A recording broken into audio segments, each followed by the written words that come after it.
video specialiai treneriui Edvinui. Ir darbas tai yra automatikos spinta. Visą čia išardėm, iš naujo surinkom.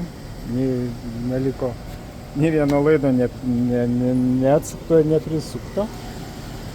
Tai ką jinai daro? Yra dažnio keitikliai, kurie suka labai didelis ventiliatorius, kurie yra ant stogo. Ir visa šita gamykla, pjuvenas, yra nutraukiamas su šitą sistemą. Gamykla tikrai yra didelė. Viena pusė. Antra pusė. Visokių įrengimų. Ir dar ten matosi. Čia vokiečiai naują įrengimą pastatė. Tai va. Na ir aš žinoma.